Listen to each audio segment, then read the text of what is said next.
So, ladies, tie on your bonnets. We will be traveling up to 10 miles an hour. And since you're a passenger, I was going to say you're allowed to ask the driver questions, but I wasn't expecting so many people in the car. But please don't shout and frighten the horses that pass us. Let's start at the Grand Trunk passenger station, now Frankie Pesto's Italian eatery. And this was the entry to the world, and most of the Great War soldiers and nurses left from here. The road to Toronto was not too bad, but the road east was really only passable as far as Cornwall, and there were no permanent roads north. Behind the station was the Canadian Locomotive Works, just part of which you can see on the left. And J.P. Hanley sold not only railway tickets to anywhere in North America, but steamship tickets to anywhere in the world. The railway line ran through what is now the Delta Hotel, across Confederation Park, west, that's left of the Holiday Inn, along that strange alleyway now used for private parking, onto Ontario Street, and then it veered left at Place d'Armes and kept east of Rideau Street until it reached the outer station, where we'll get to later on. And there the coaches would be attached to trains going to Toronto or Montreal and far beyond. But when many of our soldiers and nurses left for the war, the Grand Trunk station was the last place that their feet touched Ontario soil. Now, north on Ontario Street was Kingston's other downtown station, and you can see the state of Ontario Street there, and you realize why I said our car will not stay shiny. This is the terminus of the Kingston and Pembroke line, a vital link through Frontenac County. In the winter, only horse-drawn sleds could come south into Kingston, and in the summer the muddy and rutted roads were not much easier for travelling. Thus the railway was the route of luxury. And the line ran north and paralleled the GT line until it reached the end of Rideau Street. Then it crossed Montreal Street, passed the outer station to the left, to the west, and headed off into Frontenac County. But you can see from the timetable how easy it made travel. You could leave Verona at 6:30 in the morning and be in Kingston at 8 o'clock. In fact, you could leave Charlotte Lake at 5:30 and be in Kingston at 8. Spend the day in Kingston, leave at 5 o'clock, be home at Verona at 6:30, which may be about as long as it takes to get there these days, from what I hear. I see a few nods around there.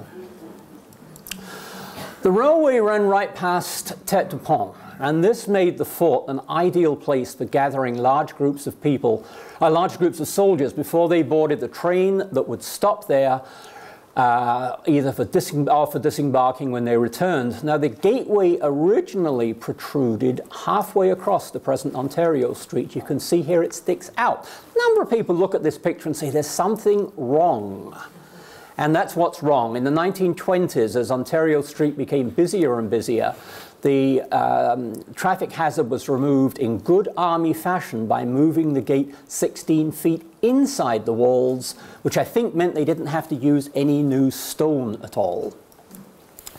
Now, Fort Frontenac is one of Kingston's unknown treasures, and I really recommend a visit there during doors open. It's one of the few places in Ontario where there are 5 buildings dating from 1830 in close proximity to each other. And if you ever get inside the buildings, there's a wealth of photographic resources. And unfortunately, since it's now the Canada Army Command and Staff College, admission is very restricted. Interestingly, since all Canadian Forces senior officers will have gone through training here and been taught its history, Fort Frontenac is far better known across Canada than it is here. This is our own 21st Battalion, just off the train on May the 24th, 1919, getting ready to march through the city. And we'll see them at the end of their march later. But the fort was the home of the Royal Canadian Horse Artillery, many of whom had left here in August 1914 to prepare Valcartier Camp for the Canadian Expeditionary Force, and they would not return until a week after the 21st Battalion in 1919. This photo shows just how many men can parade inside the fort. There are about 600 here, and about 80 of them would have gone out with the 21st Battalion 4 years earlier. So we're heading across to Pittsburgh Township on the new causeway. The city bought the old Cataraqui toll bridge. I know this is a confusing picture. I will explain it. The city bought the Cataraqui toll bridge in 1911, and then in 1912, ownership was transferred to the Federal Department of Public Works. And the plan was to exploit the inner harbor, but it had to be deepened, and a new bridge was needed to allow access for larger vessels. So they started building the new bridge on the causeway, a new bridge with a lift span on the foundations of the old causeway. So here we have the foundations of the old causeway. The building started from the Barryfield side. Now this is no longer has the iron on top of it. You won't notice that as you go. This, by the way, is a patchwork of two photographs taken from the roof of the old Montreal Transportation Company grain elevator, stuck together in the middle. But you can see how the new causeway has gotten this far. Now, what did you do to get across? Well, they built a temporary bridge. And there is the old swing bridge, which has been removed from here, put on here, and you went across here as far as you could until you could cross onto the new causeway and then carry along. The temporary bridge was added so that crossings could continue, but they didn't plan on a war, and they didn't plan on Barryfield Camp, which, as we'll see in a moment, had about 10,000 people. The Whig advised pedestrians who walked across the bridge to carry heavy life insurance. And the new highway was officially opened on April the 11th, 1917, despite what the official plaque says. Because iron was needed for the war effort and manpower was short, the LaSalle Highway simply didn't open as planned. And interestingly, that was not corrected when the French plaque was installed later. And I've often wondered at the many discussions in Ottawa to decide whether they should translate the original plaque or correct it or do a new... Anyway, we have an incorrect plaque there. There's the Whig talking about its opening. Things haven't changed very much down here, and you may be able to read it actually. As soon as it was leveled, that's the bridge is put up and taken down again by the daughter of the MP. As soon as it was leveled, many automobiles and people crossed to the Barryfield end and then recrossed. And isn't that just what we do when the new bridge opens? We also find that provincial MPs haven't changed very much. Dr. J.W. Edwards MP said that the bridge was equal to any in the Dominion. At one end was the Royal Military College, which was also second to none. He regretted, we're now getting into county government, he regretted that the so-called road, which was on the county side of the structure, was in such poor shape. A paved road would be obtained in the near future. And then coming on to federal, he referred to Tete du Pont Barracks as the rat hole of Kingston and hoped that the site would ultimately become a Union station for the three railways which served Kingston. Now, I'm not sure what the third railway is, and I'm wondering if, in fact, it did occur to me the other day, at that time there was a streetcar which could have been killed a railway and didn't actually go out to the fort, but maybe the idea was that they would have extended the street railway so that you could then get on either the KMP or the GT in that wonderful new Union station, which would have gotten rid of the rat hole of Fort Frontenac. Going to RMC, and here is another of Kingston's hidden wonders. And I wonder how many of you have been in Curry Hall. Access, again, is very restricted, and you'll get in most easily by attending an event in Curry Hall and spending all the time looking around. It was built just after the war, named in honor of General Sir Arthur Curry, the commander of the Canadian Corps, and it's decorated with the badge, the battle patch, the number and the name of every Canadian unit serving on the Western Front on November the 11th, 1918. They are all along the balconies. And as well as the portraits of the generals and the coats of arms of cities associated with the Corps, which are underneath the balconies. You can just about see how there is painting there, and there's lots of other things all around as well. So the hall is dark, and I've never had the courage to turn on the lights when I've snuck in. So this photo really doesn't pay justice to the craftsmanship there. But this is part of the 2nd Division, which includes our own battalion. You can see the badges, first of all, of the 2nd Canadian Division, and then the 4th Brigade, which is part of the division, and then the 18th Battalion, the 19th Battalion, the 20th Battalion. You can see the 21 there, I think. And then we go on to the 5th Brigade and the one that you will know, the 22nd, the Quebec Vendus, and so on all the way around the hall. And as I say, underneath those balconies, we have the painted crests of the towns most associated with the Canadians. Once you've got in the building, you might as well carry on sneaking around, because if you go down the stairs back to the exit but turn left, you'll find some wonderful hallways surrounded with honor boards. But in the main staircase up on the 2nd floor is the memorial staircase, where there's the photographs of all ex-cadets who have died on military service. And it's quite a collection that and I believe it is complete.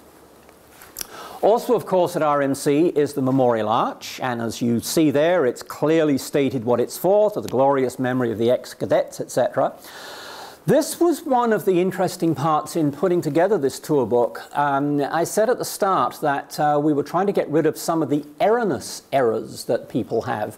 And I had originally said that the tradition at the college is that any cadet only goes through the arch on the first day and the last day. It's an old tradition.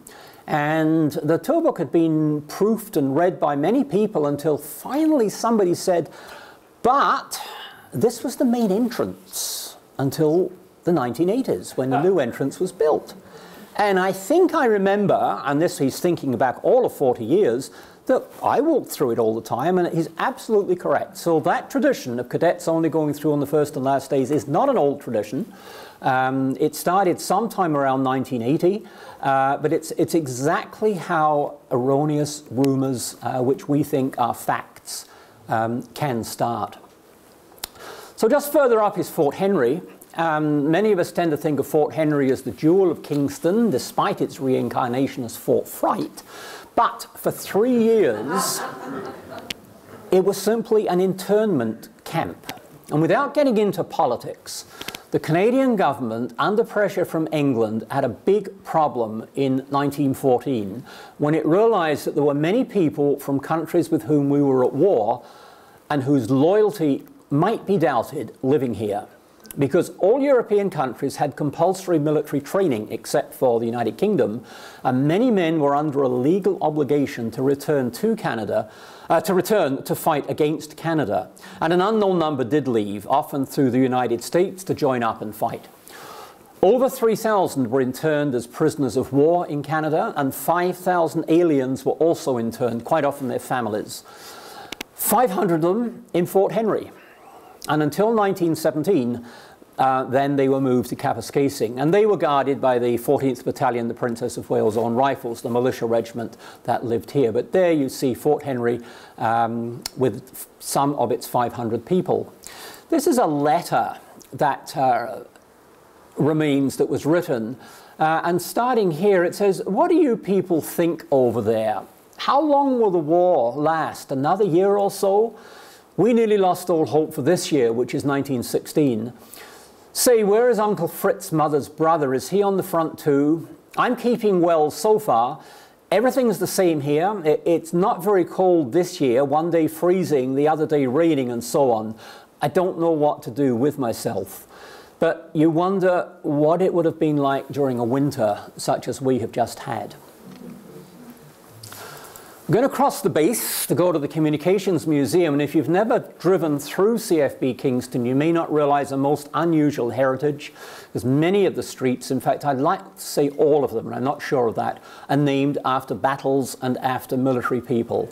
And these are 3 Great War examples. The Communications and Electronics Museum is another one of Kingston's lesser-known gems.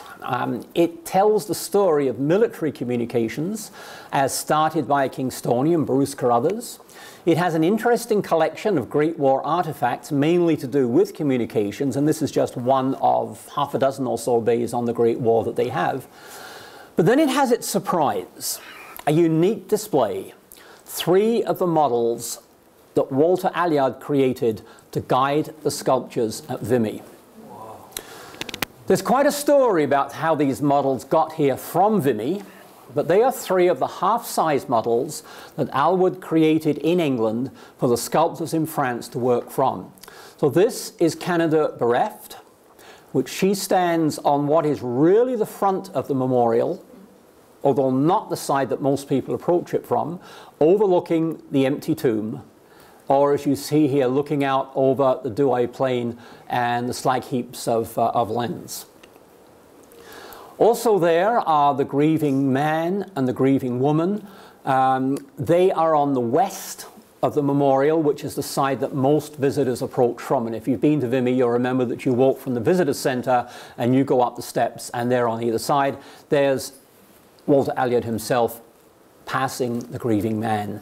And if you want a nice story, you might ask the museum staff about who modelled for those 3 sculptures. So we start back to Kingston across the site of Barrowfield Camp.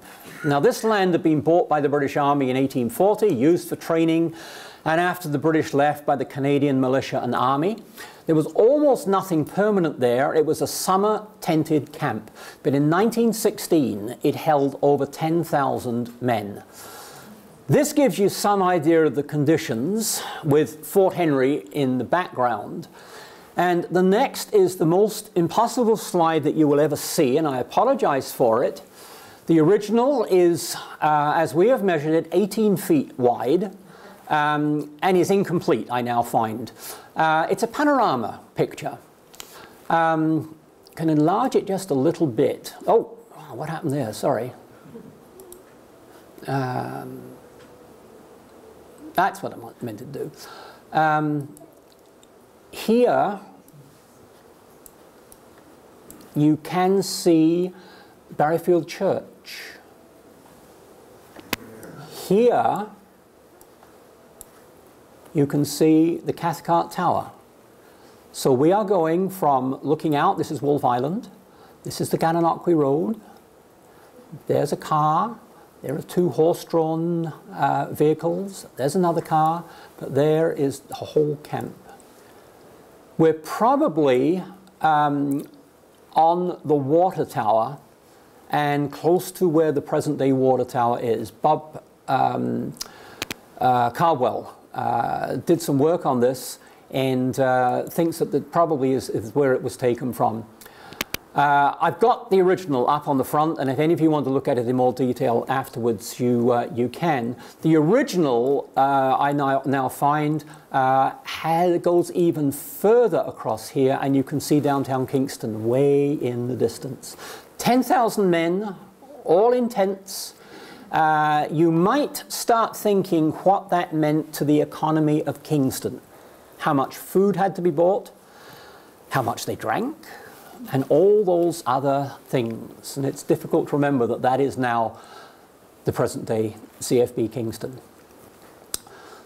So we'll head back into town, detour into Barrowfield Rock Garden to this little memorial of the Red Patch. The Red Patch literally was a red patch, a distinguishing badge worn on the right shoulder by all the men from the 1st Division in 1915 who were out on Salisbury Plain before they went to Europe. And in 1994, this memorial was put up because the 1st Division still exists, and it actually is still at CFB Kingston. And it's one of those little things that probably isn't that much known about, as is this. Queen Street. On the left is Queen Street United Church, the former Queen Street United Church. And this was the military hospital for Kingston before the war. As the war developed, there ended up being 7 hospitals in here. But this one, it started as a hospital in 1909. It stayed as a hospital until 1920, when all of them were consolidated into the Sydenham Military Hospital on the Morton Brewery site, the Tet Centre. Among the staff in 1914 was nursing sister Marcella Richardson, South African war veteran, who on the outbreak of war was appointed matron-in-chief and spent the war in London, England, looking very closely over the nursing sisters and making sure they did nothing that they should not. One piece of heritage trivia is that another Kingston lady, Emma Pence, would become matron-in-chief for the first part of World War II. The armourers, plural because they were built for more than one military unit, have VR on their stonework, but they were actually finished during the first year of Edward VII's reign.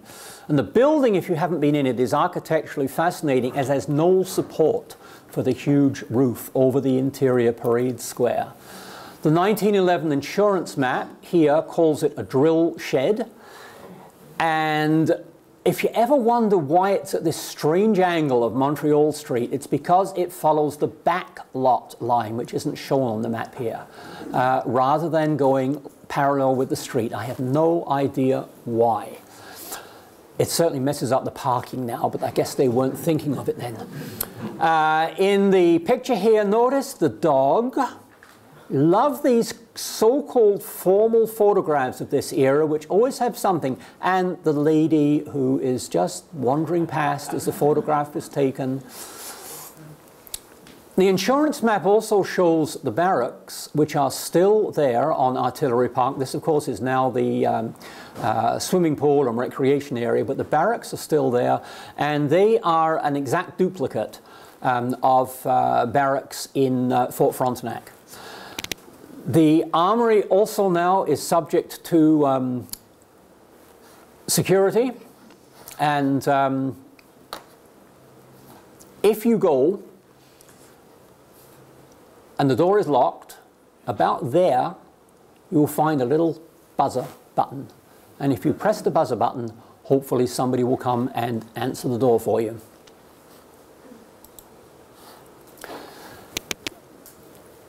On the wall opposite the entrance to the armories is the Vimy Cross on the left here. This was carved by Private Williams of Cornwall in memory of the 72 members of the 21st who died in the 1917 assault on Vimy Ridge. It was erected in Thilles Cemetery, seen here. There's the cross. The cemetery is still under construction, so we have the old style, the original markers, and you can see burials still going on here. I believe it's a unique remembrance. I don't know of anything like it. The wood and the plaque are the originals. And in the armories also is the museum with much from the 21st Battalion and much from the Second World War and later wars as well. And also Nan, the goat's mascot's head. Okay. And we'll talk about Nan later as well. Yeah, Nan the goat.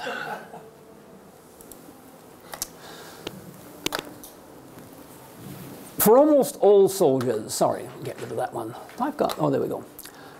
For almost all soldiers and nurses, the outer station on the Grand Trunk Railway was the last contact they had with Kingston. Few would have left, as we said, by boat or road. I've never been able to find photos of the outer station in its heyday. The drawing is from Gordon Smithson's book, gives us an idea of what it might have looked like. And today, below it, the Belleville station, though a little different and very weedy. Unfortunately, the weeds are beyond the fence, so I couldn't get in and cut them down. Shows us what we have lost there.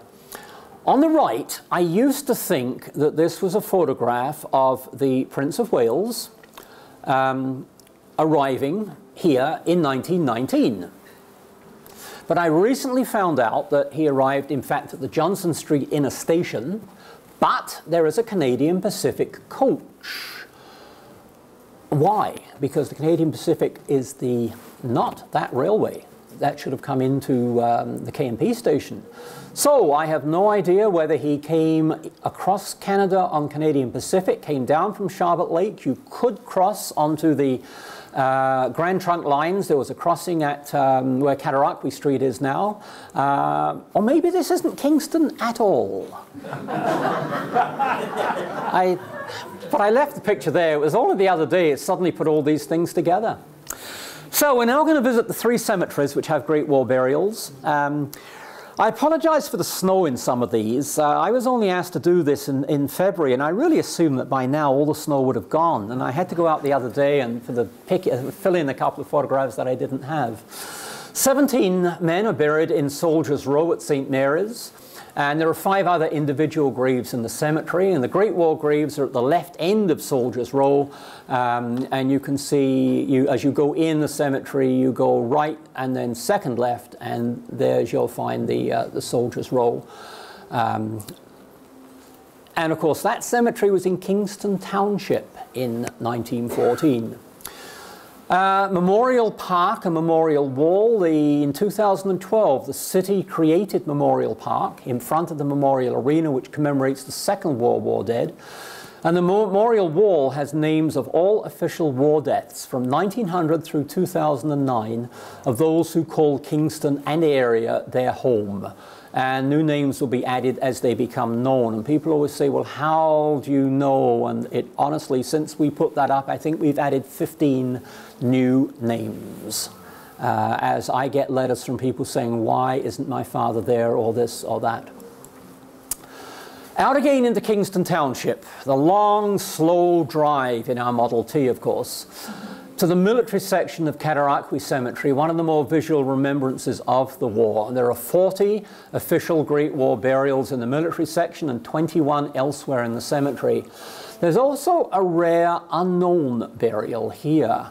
1919, an unidentified man was killed on the train tracks near Collins Bay, but he was wearing military underwear and had gunshot wounds, and they decided that he deserved a military funeral. Nan, the 21st Battalion mascot, was secretly buried near the Great War plot, less her head. She was a great favorite, and we'll come across her once more in the story as well. And when she was put down in, I think it was 1924, and she'd been with the 21st, she'd left here with them and gone all the way through France and Belgium, come back, had several interesting adventures, and they wanted to bury her properly. Apparently animals may not be buried in Cataraqui. So it was a quiet and secret burial. Yes, I do know where it is. The only burial here otherwise of somebody who didn't die locally is of Frank Strange, who died on Salisbury Plain in England and whose body was repatriated. Otherwise, the 60 or so deaths are all of people who would have died here having come back ill or ill before they went. Oh, sorry, I went through 3 quickly there, goodness me. There we go. Now, across the road is the 3rd Great War cemetery in Kingston in Cataraqui United Church. There are just 2 burials here, and interestingly, Lawrence Haselstein is also remembered on a family marker. Now, family markers are not allowed in the military cemeteries, and that is why some men are buried in private plots. You will also find memorials in Cataraqui and St. Mary's to men who were buried where they died. There are a lot of them. I've just pictured 2 here. Lawrence Cromian killed in Gallipoli, and on the right, because we'll meet George Taylor Richardson later, and you probably know that name from stadiums and various other things, who was killed in Belgium in 1916. So there are, as you walk around Cataraqui, you'll see a number of memorials for people who died elsewhere. Come back into the city for the second part of this walk, which could, second part of the tour that could be walked. Queen's University, despite its religious origins, always had a strong interest in the military. By 1910, there was a company of engineers, and they, in 1914, went off with the RCHA to prepare Valcartier Camp. Valcartier Camp was literally an open field, and in 6 weeks or less, it was converted into a camp for 30,000 men. And so 5th Field Company is named for them. Interestingly, the street does not have a street sign. It's off of Union, going down to, not past the bookstore. Is it past the bookstore? Down to Theological Hall, anyway. But all the buildings on there do have the name, so they do get remembered. Queens raised a medical hospital which left for Europe in May 1915, and much, I think, to the delight of all of its volunteers, went off to Cairo for a year. And there is a marvelous collection of photographs of all the nurses on camels in front of the pyramids and everything. And I'm sure that's the last thing they expected when they left Kingston. Their departure, by the way, will be remembered on May the 5th this year by an evening ceremony outside City Hall and then outside Frankie Pesto's. The military also requisitioned Grant Hall, Kingston Hall, made it the military hospital, and there is the inside of Grant Hall, I presume before it had ever been used. I bet you it was never as clean and neat and tidy as that again. Something happens here which I haven't quite worked out yet. There we go. Go off there and back there. Good. The Queen's 187 Great War dead are remembered in the John Deutsch University Centre, which has a memorial room also. Go up the Union Street steps, turn right and right again, and you should find the room. If it's locked, they believe there are instructions on how to get into it. Further down University Avenue, just beyond Grant Hall on the opposite side, is the home of where George Richardson, whose memorial we saw. We'll meet him yet again. His sister, Agnes Richardson Etherington, donated the house to Queen's as part of George's bequest after his death is still used to fund art exhibitions. They are an incredible family for Kingston. The house, in case you don't recognize it, lost its third story in the 1920s. And of course, the art gallery is now built onto the left-hand side of it. And again, I believe it's the nurse or the maid who is standing behind the fence, and the children and the little girl in the baby carriage watching as our car goes past. The Cross of Sacrifice, designed by Sir Reginald Blomfield, was for use in war cemeteries of more than 40 burials, anywhere in the British Empire as it then was. But it proved so popular that many other cemeteries and towns copied the design. And one of Kingston's IODE chapters erected this one in 1925, and it's now the focal point for the municipal remembrance services. Just a little way away from it, donated to the city in 1909, the Gaskin Lion, and it became immediately a favourite place for photos to be taken, especially as soldiers knew they were leaving. So on the right is Private William Bouchard, who would be killed with the 21st Battalion at Courcelette on the Somme in September 1916, and is commemorated on the Vimy Memorial. And the lion is looking in the background at the Richardson Bathing House. You saw his house on University Avenue. You saw the family memorial in Cataraqui. He was rich and famous in Kingston, the company secretary here of James Richardson and Sons Grain Merchants, whose headquarters were by then in Winnipeg. He was killed in Belgium on February the 9th, 1916, was unmarried, and in his will he left several public bequests, including $5,000 1916 for a public bathing house. His brother and his sister each contributed the same amount, and the city made up the difference, which actually was far more than they thought it was going to cost them, but that always does happen, doesn't it? For this splendid public memorial to a much-loved gentleman. And those of you who attend Sydenham United Church, if you look on that seating plan on the way in, you will see Richardson and his name crossed out and Agnes's name replaced after his death. Richardson is also one of those remembered on hockey's Memorial Cup. along with Scotty Davidson from Portsmouth, who at his death was recognized as Canada's premier hockey player, who had won a Stanley Cup with the Toronto team the year before.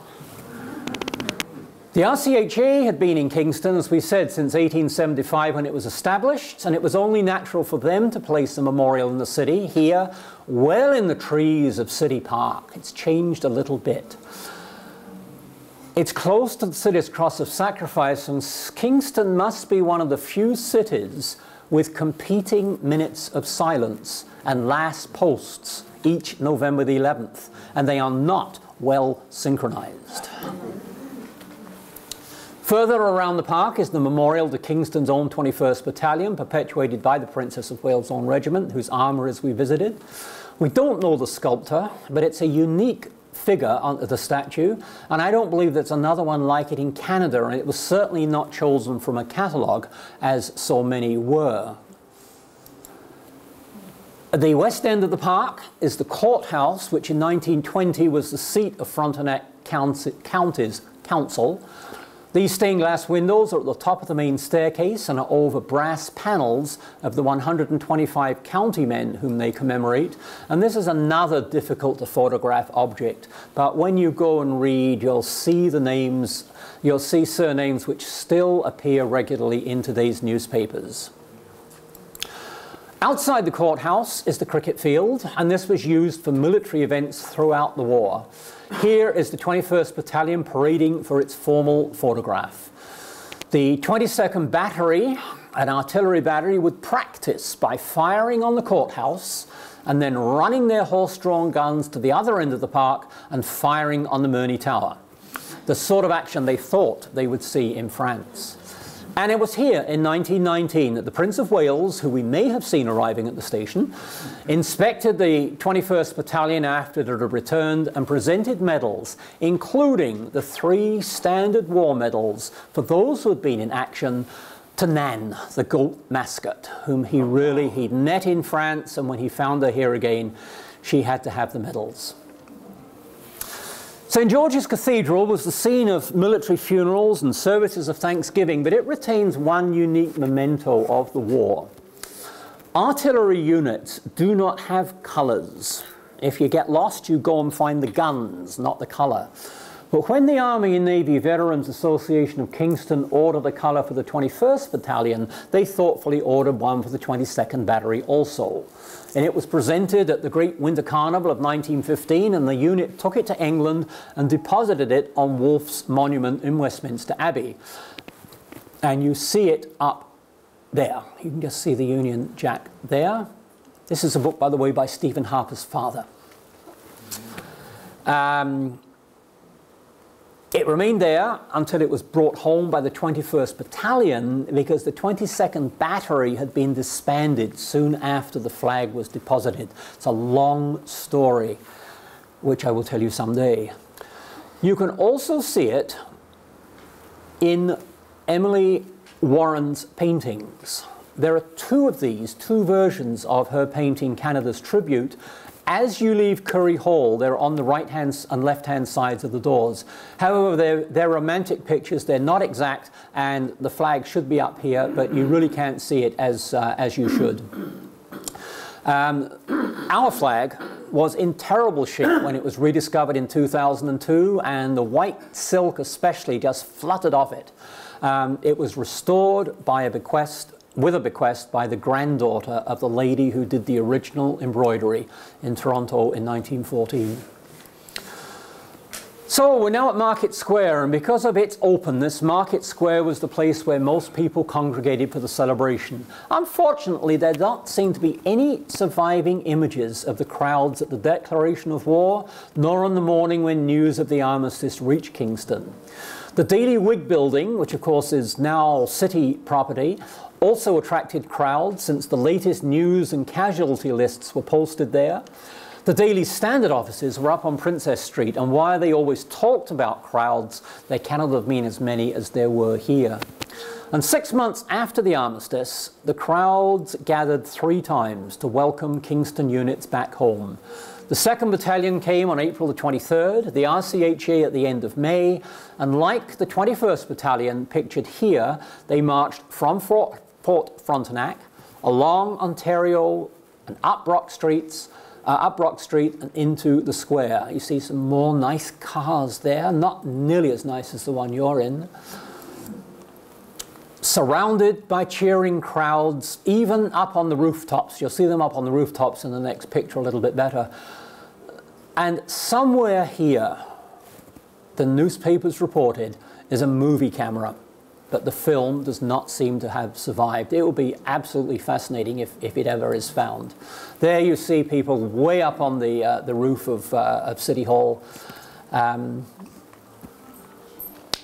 The Salvation Army Band and a girls' chorus was part of the welcome. Dean's staff and the cathedral offered a prayer of thanksgiving. There were several speeches by politicians, and then everybody marched up Brock to Montreal Street and then down Princess and off to Barry Field across the new causeway, which was new but was open by then, and was finally discharged and demobilized. We're almost at the end. We've got to go into Memorial Hall. Actually, we're going into Ontario Hall, which is now the council chamber. And then during the war was the site of the YMCA canteen and a place for dances and fun evenings throughout the war. This, I think, is a somewhat posed photograph, shows that the soldiers enjoyed themselves, and down on the right, the two businessmen carried on with their business, sitting at the table there. And there was a lot of discussion starting in 1916 as to how Kingston should commemorate its dead. Council wanted to name all who had served on plaques between the windows, but they soon found that nobody had a comprehensive list. Mayor Newman said in his inaugural address in 1919 that plans were underway, and Mayor Nichol said the same in 1920.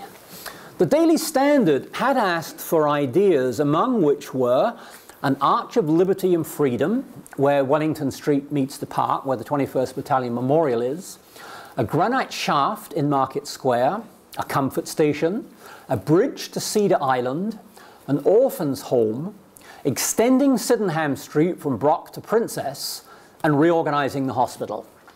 Eventually, the city decided to turn City Hall into the church-like Memorial Hall. It received donations for the 12 stained glass windows and commissioned a plaque with the names of those from Kingston, then known to have died. And at some point, the portrait of the only past mayor to be killed during the war was moved to hang over this plaque. And the hall is still one of the most striking memorials in Canada. And lastly, a happy and a sad ending. Rarely are the origins of the great war hit Katie talked about. But Katie lived at what is now 194 Johnson Street. Her brother-in-law, Jeffrey O'Hara, whose father's death made him choose a musical career over RMC, often visited and probably wrote the song at a family cottage out at Collins Bay. It was first sung at a Red Cross fundraiser held by the MPP Rankin, and it soon became popular all over the world. Unfortunately, the vivacious Katie, mother of a 3-year-old, would die of cancer of the liver 5 years later, and the death notice here makes no mention of the daughter Jean, notes that it's a private funeral, and asks please omit flowers. A very unusual announcement at the time. She's buried in Cataraqui. Her daughter lived until 2006, and Teresa Greenwood talked with her in about 2000, but the story is well documented elsewhere. So I hope you're not too mud covered. Thank you for joining me on this tour.